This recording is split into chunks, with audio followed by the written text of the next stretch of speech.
జిల్లా సత్తుపల్లి నియోజకవర్గం ఉపాధి హామీ కూలీలు గత 2 నెలలుగా పనిచేస్తున్న కూలీలకు కూలీ డబ్బులు రావడం లేదని వెంటనే కూలీలకు డబ్బులు చెల్లించకుంటే మండల కార్యాలయాలు ముట్టడిస్తామని తెలంగాణ వ్యవసాయ కార్మిక సంఘం ఖమ్మం జిల్లా వర్కింగ్ ప్రెసిడెంట్ దండు ఆదినారాయణ హెచ్చరించారు. సత్తుపల్లి మండలం వేంసూరు మండలంలో ఉపాధి కూలీల సమస్యలు తెలుసుకోవడానికి సంఘం ఆధ్వర్యంలో సర్వే నిర్వహించారు.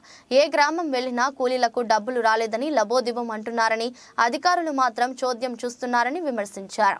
నిత్యావసరాల ధరల మీద ధరలు పెరిగి పేదలు ఇబ్బంది పడుతుంటే మోదీ మాత్రం రామనామం చేస్తున్నాడని విమర్శించారు.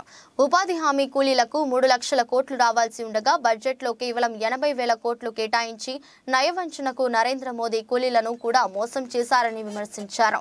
కూలీలకు రోజు కూలీ 700 ఇవ్వాలని, పని ప్రదేశాల్లో కనీస సౌకర్యాలు కల్పించాలని, ఓఆర్ఎస్ మజ్జిగ ప్యాకెట్లు సరఫరా చేయాలని, పలుగు పార తట్టలకు డబ్బులు ఇవ్వాలని, వేసవి అలవెన్స్ ఇవ్వాలని ఆయన డిమాండ్ చేశారు. రాష్ట్ర ప్రభుత్వం ప్రకటించిన ఉపాధి కూలీలకు సంవత్సరానికి 12,000 ఇచ్చే స్కీమ్ ని వెంటనే ప్రారంభించాలని ఆయన విజ్ఞప్తి చేశారు. ఈ కార్యక్రమంలో వ్యవసాయ కార్మిక సంఘం జిల్లా కమిటీ సభ్యులు రామలక్ష్మి, మహిళా సమాఖ్య డివిజన్ కమిటీ సభ్యులు షేక్ రంజాన్, బి రైతు సంఘం నాయకులు రావి నారాయణరావు, హమీద్, అజయ్, అన్సర్, నాగరత్నం, వెంకటేశ్వరరావు, కుమారి తుంగ నాగేశ్వరరావు, తుంగ శ్రీను, తాళ్ల వెంకటేశ్వరరావు, సాది వెంకటేశ్వరరావు, చెల్లగొండ సీతామహాలక్ష్మి, రాంబాబు, లక్ష్మీ నరసింహరావు, సత్యనారాయణ, వెంకటేశ్వర ప్రసాద్, ప్రవీణ్ తదితరులు పాల్గొన్నారు. ఇప్పుడు పని చేయబట్టి 2 నెలలు అవుతా ఉంది. కానీ కూలీలకు ఇప్పటి వరకు 1 రూపాయి కూడా కూలి చెల్లించలేదు.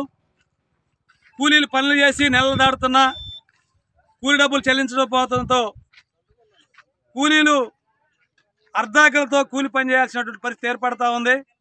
కాబట్టి ప్రభుత్వం జోక్యం చేసుకొని ఉపాధి హామీ కూలీలకి రావాల్సినటువంటి కూలి డబ్బుల్ని వెంటనే చెల్లించాలని చెప్పి తెలంగాణ వ్యవసాయ కార్మిక సంఘం బీకేఎంఈ ఖమ్మం జిల్లా సమితి తరఫున మేము డిమాండ్ చేస్తూ ఉన్నాం.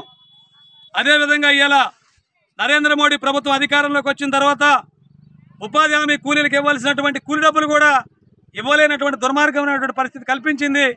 ఇప్పటికే పేదలు ధరలు పెరిగిపోయి ఏమీ కొనలేక తినలేక ఇబ్బంది పడుతూ ఉంటే మూలిగా నక్క మీద తాటిపండు పడి చందంగా ఇవాళ ఉపాధి హామీ కూలీలకు ఇచ్చే డబ్బులు కూడా ఇవ్వకుండా వాళ్ళు ఇబ్బంది పెట్టడం అనేది ఎంతవరకు సమంజసమో ఇవాళ నరేంద్ర మోడీ ఆలోచించాలని చెప్పి ఈ సందర్భంగా డిమాండ్ చేస్తూ ఉన్నాం. మేము ఆయన చెబుతా ఉన్నాడు, నేను రామాలయం కట్టా కూలి డబ్బులు లేకపోయినా ఏం కాదని చెప్తున్నాడు.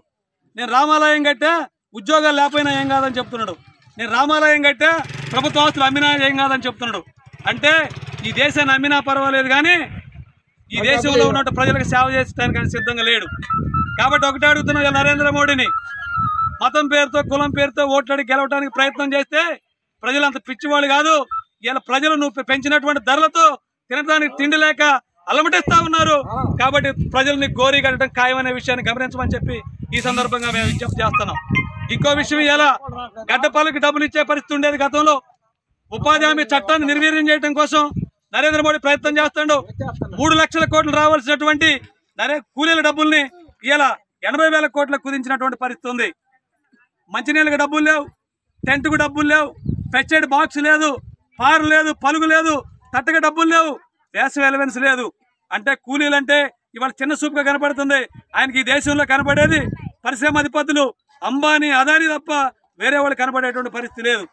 కాబట్టి ఒకటే చెబుతున్నాం, ఇలా మళ్ళీ ఎన్నికలకు వచ్చినప్పుడు ఖచ్చితంగా మీ సంగతి తేలుస్తాం. ఈ ఎన్నికల్లో ఖచ్చితంగా మోడీ గారు మిమ్మల్ని ఇంటికి పంపిస్తామని చెప్పి కూడా కూలీల తరపున మేము చెప్తా ఉన్నాం. కాబట్టి ఎప్పటికైనా ఆలోచన చేసి ఈ కూలీలకు రావాల్సినటువంటి కూలీ డబ్బుల్ని వెంటనే చెల్లించాలని చెప్పి డిమాండ్ చేస్తున్నాం. ఇవాళ కూలీలకు రావాల్సిన కూలీ లేనటువంటి మోడీ ఇలా దేశాన్ని నేను ఏదో వెలిగిపోతుందని చెప్పి మాటలు చెప్తా ఉన్నాడు. కాబట్టి దేశం వెలిగిపోవడం లేదు, దేశం ఇవాళ ఒక అత్యవసరమైన పరిస్థితుల్లో కనబడతా ఉంది. కాబట్టి దయచేసి ఆలోచన చేయాలా, ఇవాళ కూలీల సమస్యలు పరిష్కరించాలని చెప్పి డిమాండ్ చేస్తున్నాం. అదేవిధంగా రేవంత్ రెడ్డి గారు ముఖ్యమంత్రి గారికి విజ్ఞప్తి చేస్తా ఉన్నాం. ఏదైతే ఉపాధి హామీ కూలీలకి మేము రావడంతోనే సంవత్సరానికి 12,000 రూపాయలు ఇస్తామని చెప్పి హామీ ఇచ్చారు. ఆ హామీ ప్రకారం మీరు ఇప్పటికీ 6 గ్యారెంటీల అమలు కోసం ప్రయత్నం చేస్తున్నారు. మా కూలీల తరపున మీకు ధన్యవాదాలు తెలియజేస్తూ ఈ యొక్క కూలీలకు ఇవ్వాల్సినటువంటి 12,000 రూపాయలను కూడా ఈ నెలలోనే విడుదల చేయాలని చెప్పి కూడా మేము అడుగుతా ఉన్నాం. కాబట్టి సోదరీమణులారా, మనం ఈ ప్రభుత్వాన్ని అడగకుండా ఏది కూడా ఇచ్చే పరిస్థితి లేదు. కాబట్టి దయచేసి మీరు అందరూ కూడా ఈ ప్రభుత్వం మీద పోరాటం చేసి ఖచ్చితంగా మనం నరేంద్ర మోడీ ఇవ్వాల్సినటువంటి డబ్బుల్ని తెచ్చుకోవడం కోసం ప్రయత్నం చేయాలని చెప్పి మీ అందరికీ విజ్ఞప్తి చేస్తూ కూలీలకు చెల్లించవలసిన 2 నెలల బకాయిని